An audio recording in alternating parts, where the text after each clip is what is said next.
0.03, 0.04, 0.03. And when I pull it off, nothing. Put that back on there.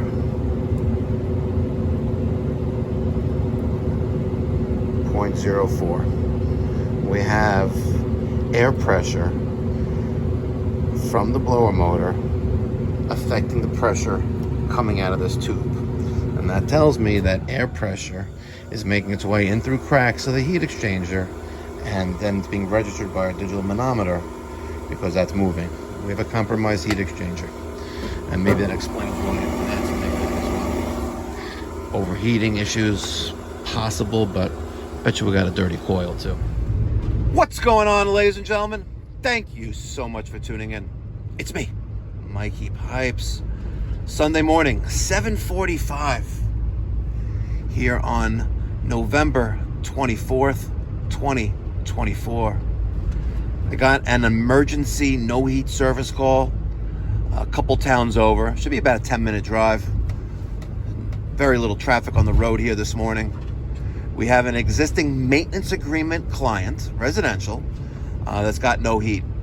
I told him I'll be there between 8 and 10, closer to 8. Last night when I spoke to him on the phone, we're going to see what's going on. They got a gas-fired Rheem furnace that we installed after Hurricane Sandy wiped them out on that low level of their home. We had to replace their furnace and water heater, and I think we did some plumbing work for them as well. But we've been there a few times since then, and last year they took advantage of and signed up for our maintenance plan, where we come out twice a year, once for the air conditioning, once for the heating, and give them an all, how you doing, mama? Let's go see what's going on, guys. Hopefully we can get them up and running. Let me set everything up, check the thermostat out first.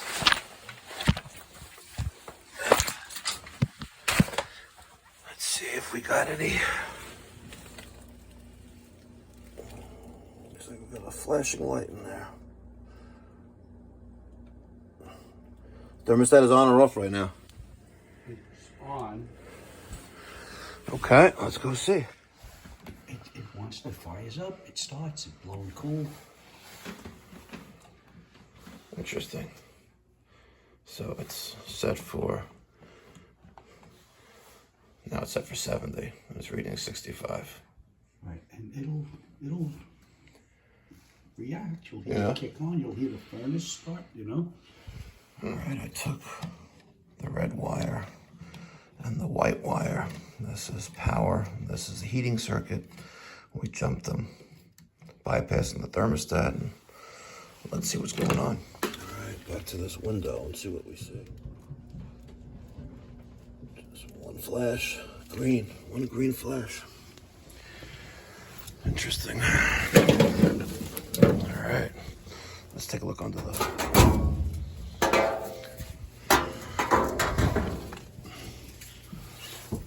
Hi, you gonna help?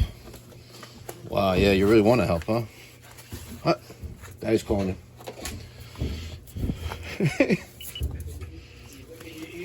No, but he's right there. I don't want to get sucked inside the furnace. Come on, buddy. Out. Look what I got. Look what I got. Oh. Out. Thank you. All right. Good boy. Good boy. Thank you. All right. So there's inducer motor firing up.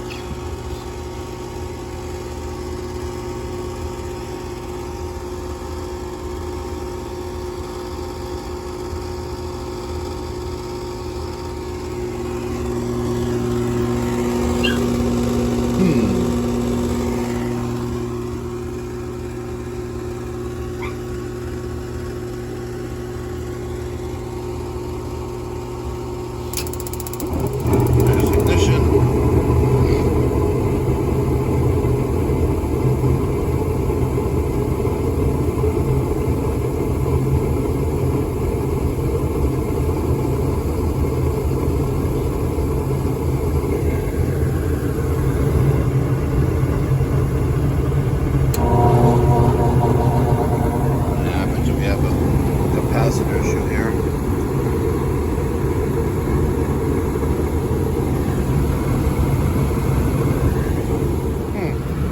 my little switcheroo in place to free up my hands.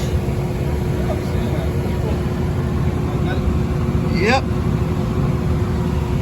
So, I do have some air coming in, not being filtered. The bottom here.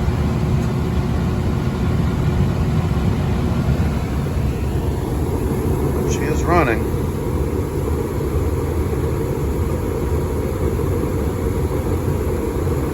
So you said it would run for a while, then turn off? Yeah, it's wanting to, run it right through there. You can hear the ignition go, you can hear the blower go. Okay. And it's blowing cool, and it lasts really just a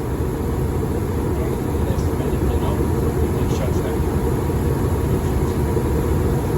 So it should be turning off shortly then, based on previous experience of what you've been having with this thing. All right, I guess we'll wait and see.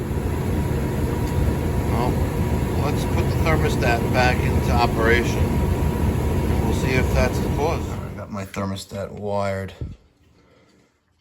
and I just heard the furnace kick off. But let's see. We're set for 70, reading 66.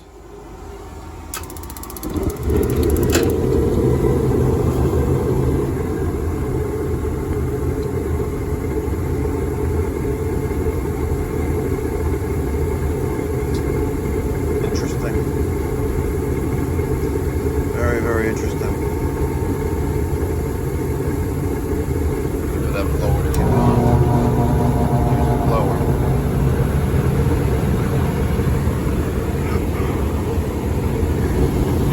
Where's that capacitor? There it is. It's an Amrad 15.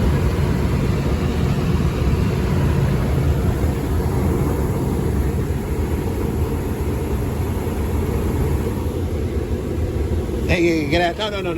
Get out of there. No. You're like the cat. Curiosity killed the cat. You get on there, you get sucked into the blower. You're not going to be a happy dog.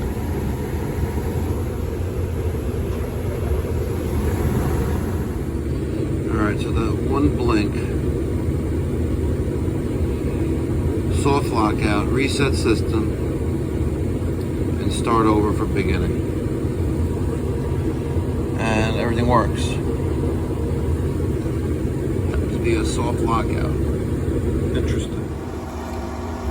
Alright, I have the cover back on. I turned the power off and put the cover on, and because the thermostat was actively calling, the blower stayed on for about 3 minutes. The blower just turned off. Inducer assemblies getting power.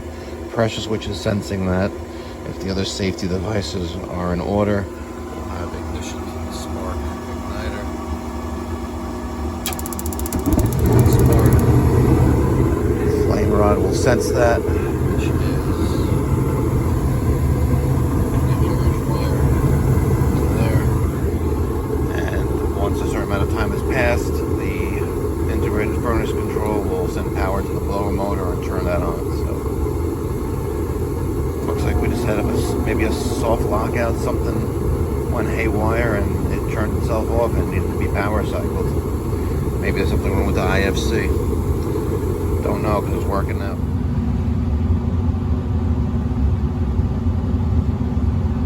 One, two, three. So the cover has been on for about 5-7 minutes. Now we have 3 flashes. 1, 2, 3. 1, 2, 3. Okay, let's see what that is. Alright, so we need to...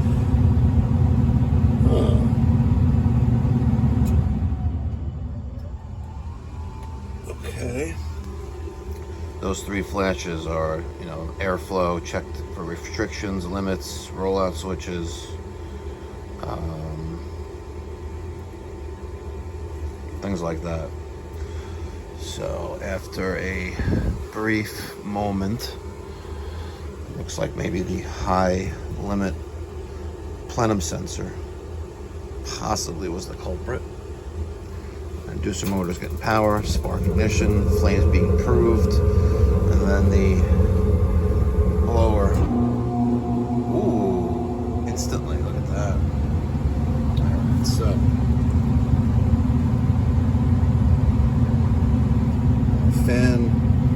kicked on.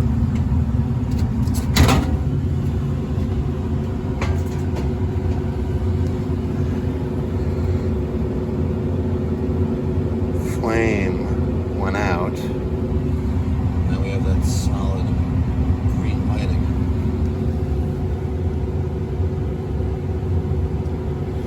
Where's that high limit plenum sensor? Oh, she's up there. If we have a dirty coil,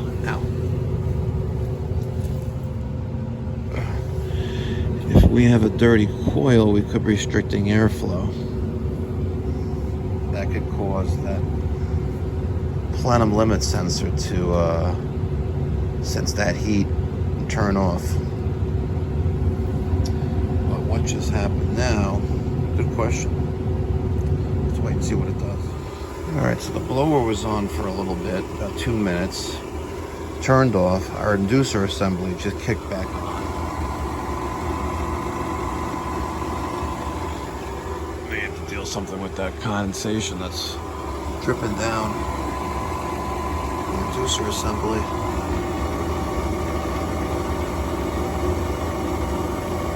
Still trying to figure out what that's about. Maybe, just maybe, cracked heat exchanger. Oh, look at that, so. That's weird. Still solid green light. Inducer assembly just turned off. Blower's on. Alright, this is going to be now the third cycle. Inducer motor is on.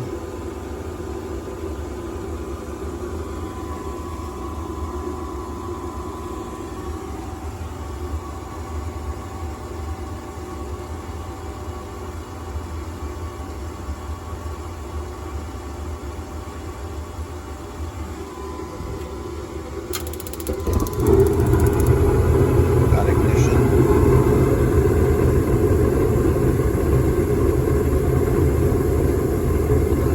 I'm leaning towards that flame sensor being dirty, but I think it wouldn't be doing what it's doing, but it is.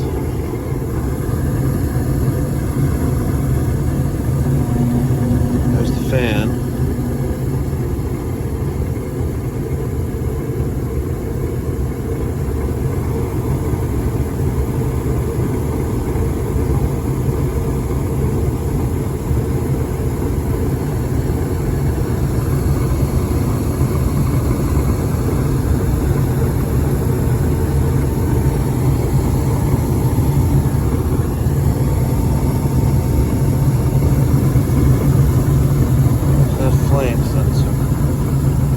There, dead center of the screen.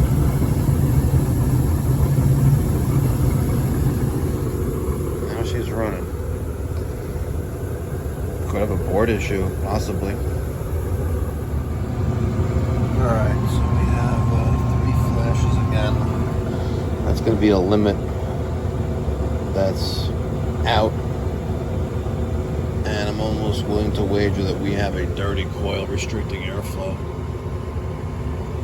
That's my guess here. And that soft lockout that it had, sealed by the dirt and dust that's in here.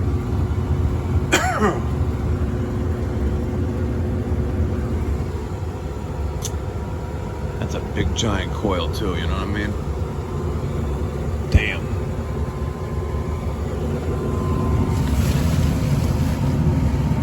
Oh yeah, it's definitely, you know, this thing is caked. Curious if we have a heat exchanger issue. So what I'm gonna do is take a pressure reading. Alright, quite simple. Very simple pressure reading. Let's zero this bad boy out. Let's turn off power. Let's disconnect the tube from our pressure switch. And let's zero this out. Let's turn on power. Okay. Now, let's turn on power. Let's see if we have any change. I didn't want that right now, actually. Let's...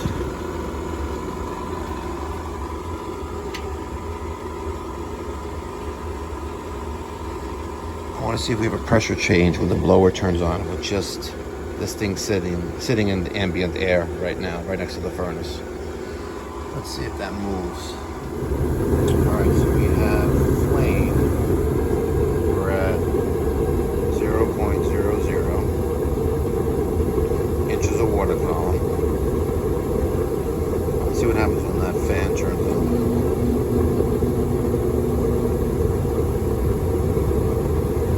No change.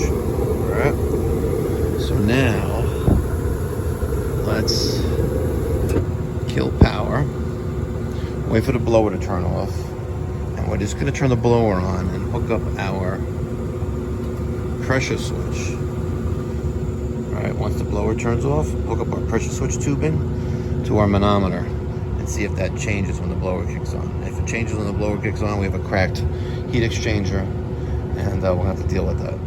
Alright, 0.03, 0.04, 0.03. And when I pull it off, nothing. Put that back on there.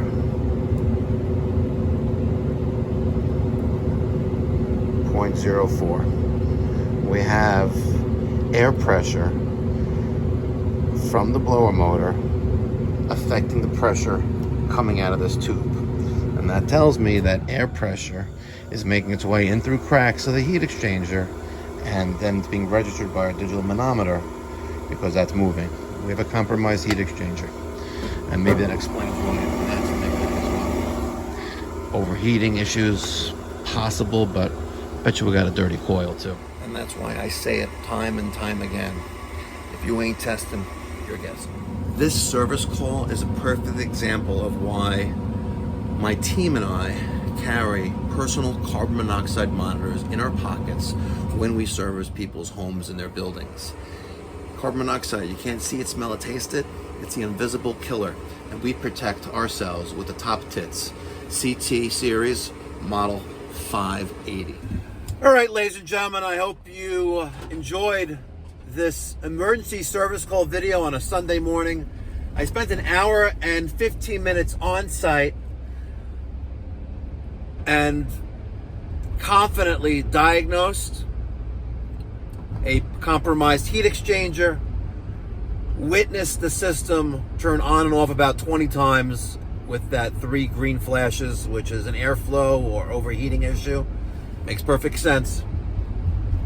We gave the homeowner several options. Option number 1, furnace only. Option number 2, furnace with new evaporator coil. Option number 3, furnace with brand new air conditioning equipment, indoor and outdoor. And option number 4, Bosch IDS 2.1 premium connected dual fuel heat pump and gas fired furnace. All these options, which include a furnace obviously, will include a new plenum box that the furnace is going to sit on, so we can draw in air from the bottom and from the side. We're going to add in a 4-inch media cabinet, maybe an April Air, maybe a Honeywell, to any option that he chooses. He has to talk it over with his wife, but he did say he's going to let me know before lunch, and it is now 9:30. So it is what it is. Thanks for watching, guys. Be well, God bless, stay safe. And remember, if you live in the Long Island, New York City metropolitan area, and you're tired of getting bamboozled by your plumber or HVAC contractor, Pipe Doctor Home Services would love to help you. 516-348-6300, or save time. Book online at pipedoc.net. And a huge special shout out to the folks over at Top Tits again for sponsoring this video and the channel and sending us these personal carbon monoxide monitors that my team keeps in our pockets when we run service calls. You can't see it, smell it, taste it. That's that deadly carbon monoxide. Catch you in the next one. Be well, God bless, stay safe.